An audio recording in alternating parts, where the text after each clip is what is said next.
Hi, I'm Chef Ange. Welcome to my channel and welcome to my kitchen. On today's episode, I want to show you how to make this big, beautiful steak.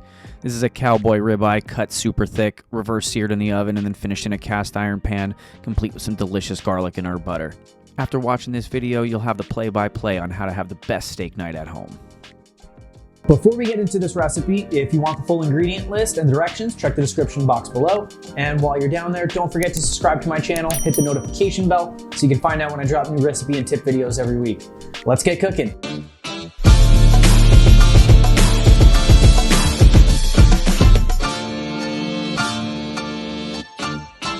The first step to cooking an amazing steak is to get a great piece of meat and then showing it who's boss. This steak cut is a ribeye, and you can see the beautiful marbleization inside and how thick it is. It's also bone-in. The most difficult part about cooking a big piece of meat like this is that the meat is so thick, it's really hard to get the flavor on the inside, so we're going to have to flavor the heck out of the outside.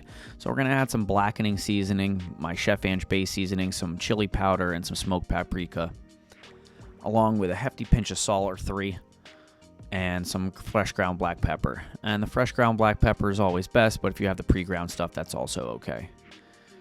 Now we're going to take this spice rub and we're going to apply it pretty liberally to the outside of this steak. And we're going to make sure that we get it all in there. And as I'm sprinkling the sides, both sides of the steak, I'm pressing it into the meat to make sure that it adheres. We're not using any binder. We're just using the moisture that on the outside of the meat to bind it. I'm really pressing it in there.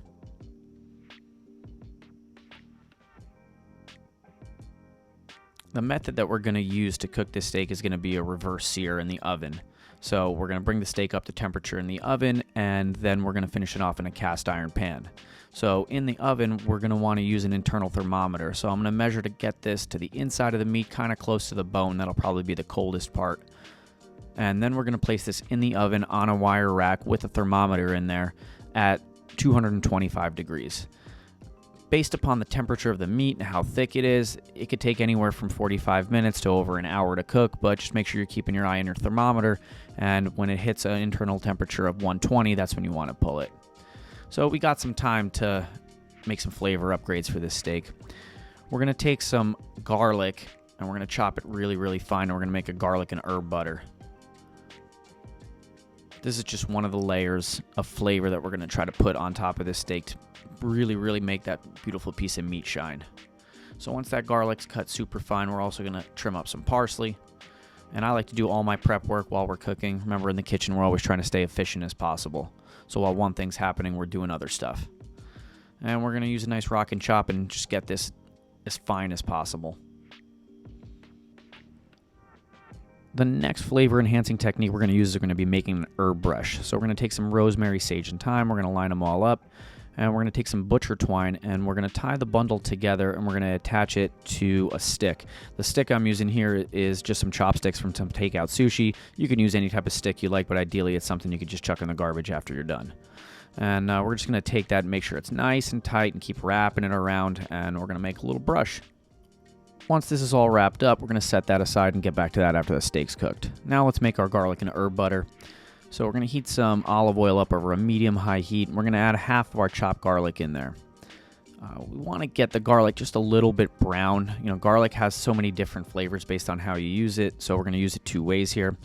So once that gets a little brown, we're going to reduce the heat in the pan. We're going to add some butter, and we're going to break that up and just let that melt down.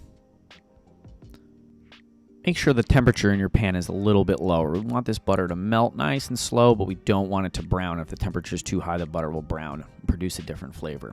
Now we're going to add the other half of our fresh chopped garlic, and we're going to let that simmer in the butter. And now we have 2 garlic flavors in there. We got that nice, sharp, fried garlic, and along with this like mellow garlic flavor that's going to develop as this just simmers in the butter. We're going to simmer that for a minute or 2 until it's fragrant, and then we're all done. So once our steak is done, we're going to pull that out, and you can see that the steak is fully cooked, but it doesn't look perfect on the outside yet because now we're going to finish it in that cast iron pan. And this steak is fully cooked. You could eat it just like this, but we're going to add some extra flavor on the outside.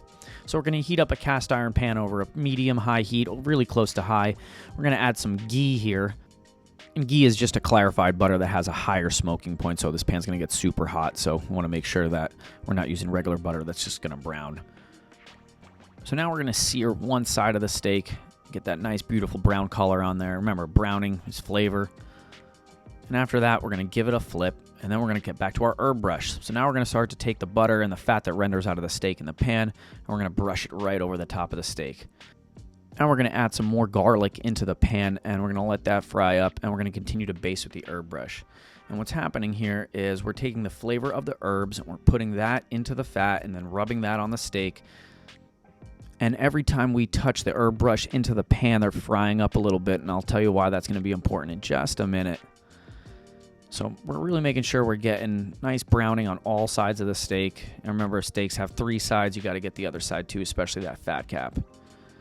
So once we got enough browning on all sides of the steak is good to go. So we're going to pull that, and now we're going to trim the top of that herb brush, throw the rest away, and we're going to chop that up really nice and fine, because we're not going to want to waste any of this amazing flavor. And we're going to put that right inside the garlic butter. This garlic and herb butter is now loaded with flavor. Now we're just going to add just a little bit of fresh chopped parsley in there too, just for a nice green pop of color and also a little bit of freshness. We're going to mix that up, and this is good to dress the steak. So now that this steak's been resting for about 10 to 15 minutes, we're going to slice it off the bone and then slice it into pieces for serving. I probably could have let this rest for a little bit longer, but I was really excited to eat and couldn't wait anymore, so 10 to 15 minutes was just long enough. Now, using a super sharp knife, we're going to cut nice thick pieces evenly as possible, and we're making sure we're not going to butcher the steak, so we're letting the sharp knife do the work, and take your time cutting it. And we're cutting it for presentation, so now we're going to fan it out. And if any pieces you didn't cut all the way through, don't try to tear them. Get the knife out.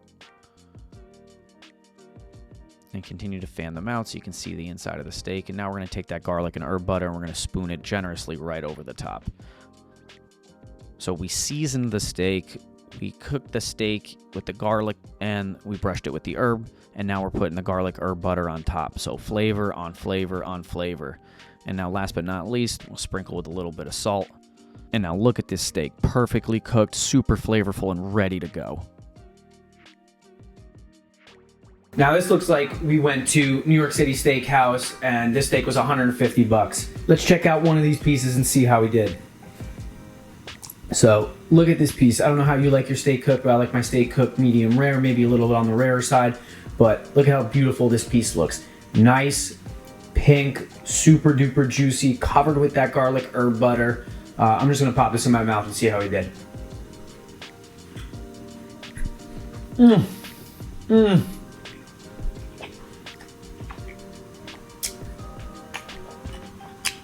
I don't know about you, but it's one of the best steaks I ever had. Super delicious. Just melts in your mouth. It just bites right through. Super delicious. Well, I'm Chef Ange. This is my reverse sear cowboy ribeye. If you like this video, don't forget to give the like button a little love. Hit the notification bell so you can find out when I drop new recipe and tip videos. And let me know in the comment section how your steak comes out. Remember, don't be scared to cook a big expensive piece of meat like this. If you do this method, you'll hit it every time. Thanks, and I'll see you on the next one.